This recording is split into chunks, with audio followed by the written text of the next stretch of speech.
আমরা আমাদের সন্তানদেরকে গুরুত্ব দিই না, সময় দিই না। সময় দিই যখন ছোট থাকে, কোলে নিয়ে একেবারে জীবন দিয়ে দিই। যখন 3, 4, 5, 6 বছর বয়স থাকে তখন কাঁধে নিয়ে মসজিদে নিয়ে যায়, ঠিক না বেঠিক? কিন্তু যখন 8, 9, 10, 12, 13, 14, 15 হয় তখন আমাদের সাথে তাদের সম্পর্ক থাকে না, থাকে একটা জেনারেশন গ্যাপ হয়। ওর বন্ধু বান্ধবের আমি চিনি না, ও কোথায় কাটায় আমি জানি না। এটা কোনো মুসলমানের কাজ না। আল্লাহ কোরআন কারিমে সূরা লোকমানে আমাদেরকে শেখাচ্ছেন, আপনার দাওয়াত শুরু হবে সবচেয়ে আগে কোথার থেকে? বাড়ির থেকে। আপনার সন্তানেরা আপনার বন্ধু হবে, তাদেরকে বসে আপনি নসিহত করবেন, শেখাবেন। কি শেখাবেন? দাওয়াতের বিষয়বস্তু। পারিবারিক দাওয়াত, সামাজিক দাওয়াত, সন্তানদের দাওয়াত, সব দাওয়াতের বিষয়বস্তু কি? আল্লাহ সূরা লোকমানে আমাদের কিছু শিখিয়েছেন। প্রথম কথা, আল্লাহ তাআলা লোকমান আলাইহিস সালামের কথা আমাদের বললেন, ওয়াইদ ক্বালা লোকমানু লিবনিহি ওয়া হুয়া ইয়াযুহু ইয়া বুনাইয়া লা তুশরিক বিল্লাহ ইন্নাশ শিরকা লাযুলমুন আযীম। লোকমান তার ছেলেকে কাছে ডেকে আদর করে, কোনো কড়া কথা বলে না, বুনাইয়া, আরবিতে বুনাইয়া মানে বাবাজি, আব্বু, কোচি, খুব আদরের কথা হলো বুনাইয়া। ইয়া বুনাইয়া, কোচি, বাবু শোনো, তোমাকে একটা কথা বলি। কি কথা? প্রথম কথা হলো লা তুশরিক বিল্লাহ ইন্নাশ শিরকা লাযুলমুন আযীম। আমাদের আল্লাহর পথে দাওয়াতের প্রথম দাওয়াত, প্রথম পয়েন্ট হলো যে শিরিক করবে না, শিরিক থেকে মুক্ত হও। শিরিকের চেয়ে বড় জুলুম আর কিছু নেই। শিরিক যদি আপনার ভিতরে থাকে, আপনার পরিবারে থাকে, আর আপনি নামাজ পড়েন, রোজা রাখেন, হজ করেন, যাকাত দেন, কোনো লাভ হবে ভাই? আপনার দাওয়াতের প্রথম কথা কি হবে? শিরিক করো না, শিরিক মুক্তভাবে আল্লাহর ইবাদত করো। কথা কি বুঝতে পারছেন? কিন্তু আমরা বাংলাদেশের মুসলমান ঠিক এই জায়গাটা বাদ দিছি। আমাদের সমাজের রন্ধে রন্ধে শিরিক ছড়িয়ে রয়েছে, আমরা বুঝিও না। আমি ছোট ছোট কয়েকটা শিরক আপনাদের বলবো, এরপরে দাওয়াতের দ্বিতীয় বিষয়ে যাব। আমরা একটু আগে বলছিলাম, আল্লাহ তাআলা যে বিধান দেন সেটা আমাদের জন্য কল্যাণকর, আর আমরা হুজুরেরা যে বিধান আপনাদের বানিয়ে দিই যে সেটা আমাদের হুজুরদের জন্য কল্যাণকর। আপনারা যখন কারোর কোনো বিপদ হয়, কষ্ট হয়, কোনো সমস্যায় পড়েন, তখন আপনারা আমাদের কাছে দোয়া নিতে আসেন, আসেন না? আসেন না? আসেন না রে ভাই? এই যে আপনারা এত জায়গায় যান, দৌড়ন, ফুরফুরায় যান, পাকশি যান, অমুক জায়গায় যান, তমুক জায়গায় যান, এই যে আপনারা দৌড়াদৌড়ি করেন, তার 90% মূল বিষয় হলো দোয়া নেওয়া, ঠিক না? তবলিগের বিশ্ব ইজতেমায় চলে যান, তবলিগে শরীক হওয়ার জন্য না, কি জন্য যান? আমাদের পাকশির মাহফিলে চলে যান ওয়াজ শোনার জন্য না, কি জন্য যান? দোয়ায় শরীক হয়ে একটু বরকত পাওয়ার জন্য, ঠিক না? কেন?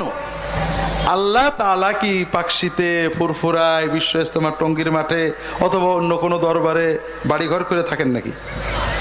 তো ওদিকে যান কেন? আল্লাহ তো কোরআন কারিমে বলেছেন, ওয়াইজা সাআলাকা ইবাদি আন্নী ফাইন্নী কারীবুন উজিবু দাওয়াতাদ দাঈ ইযা দাআন। আমার বান্দারা যখন আপনার কাছে আমার কথা জিজ্ঞাসা করে, আমি উত্তর দিয়ে দিচ্ছি। আল্লাহ বলছেন, আমি বান্দার কাছেই থাকি, নিকটে থাকি, আমি বান্দার সাথে থাকি।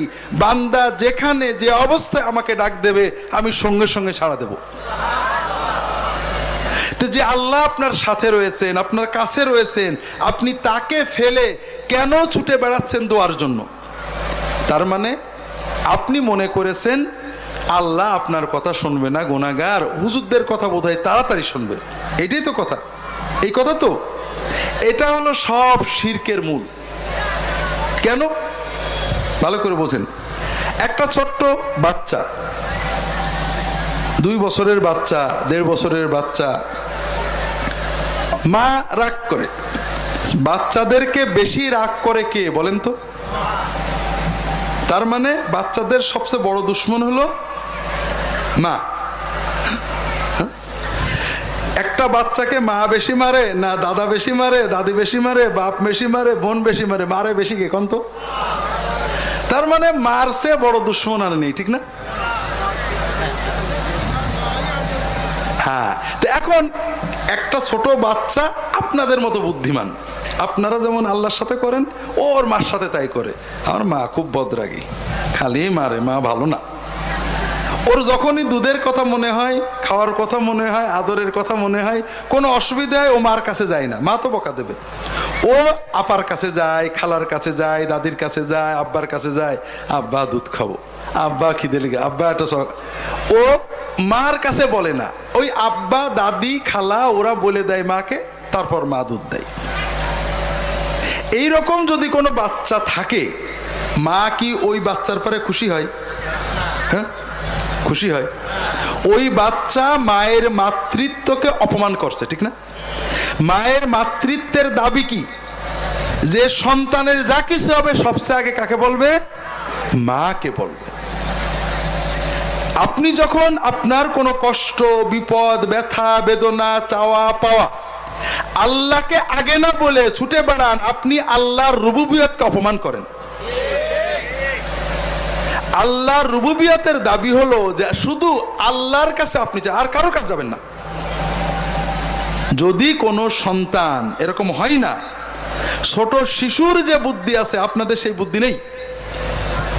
কোন সন্তান যদি মার কাছে না চেয়ে কোনো কিছু লাগলেই খালার কাছে দাদির কাছে চায়, মা কি ওই ছেলেকে ভালোবাসতে পারে? রাগ হয় না আমার? মা ভালোবাসে ঠিকই, কিন্তু খুবই কষ্ট পায় যে এই ছেলেটা আমাকে অপমান করছে, ঠিক না বেঠিক? আপনি আপনার রবকে অপমান করেন। 2 নম্বর কথা ভাইয়েরা, আপনার জন্য কোনটি সুবিধা?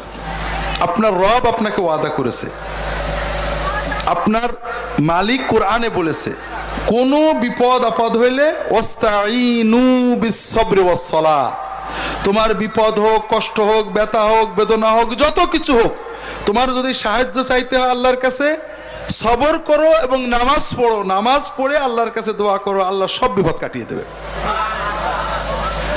আর আল্লাহ রাসূল সাল্লাল্লাহু আলাইহি ওয়াসাল্লাম আমাদের এটাই শিখালেন, ইযা হাকানা ইযা হাযাবাহু আমরুন লাজাআ ইলাস সালাহ, যত বিপদ আপদ, টেনশন, উৎকণ্ঠা নবীজি সাল্লাল্লাহু আলাইহি ওয়াসাল্লাম আসতো, তিনি নামাজে দাঁড়িয়ে দিতেন, নামাজের মাধ্যমে দোয়া করতেন। রাসূলুল্লাহ সাল্লাল্লাহু আলাইহি ওয়াসাল্লাম বলছেন, সাল্লাল্লাহু কুল্লা শাইইন হাত্তা শিসআন-নালি হাত্তাল মিলহা, তোমার যা বিপদ আপদ কষ্ট যা চাওয়ার হয়, তোমার যদি লবণও না থাকে, বলো আল্লাহ আমার লবণ লাগবে, ব্যবস্থা করে দাও। জুতোর ফিতে ছিঁড়ে যায়, আল্লাহ আমার ব্যবস্থা করে দাও। আর কারোর কাছে কিছু চাইবে না। কথা বোঝেননি? এখন দুটো ব্যবস্থা দেখেন কোনটা ভালো লাগে।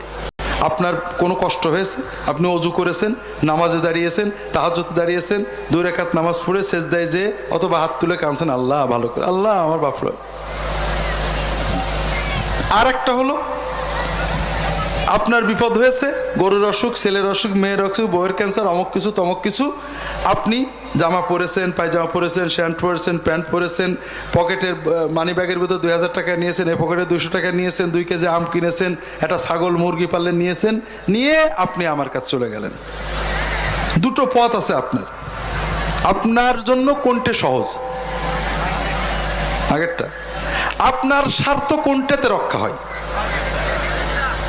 আর আমার স্বার্থ কোনটাতে রক্ষা হয়? বাঙালি আমরা বলি যে নিজের ভালো পাগলও বোঝে, তবে আমার ধারণা, রাগ করেন না, নিজের ভালো বাঙালি বোঝে না, হুজুরদের ভালো বেশি বোঝে।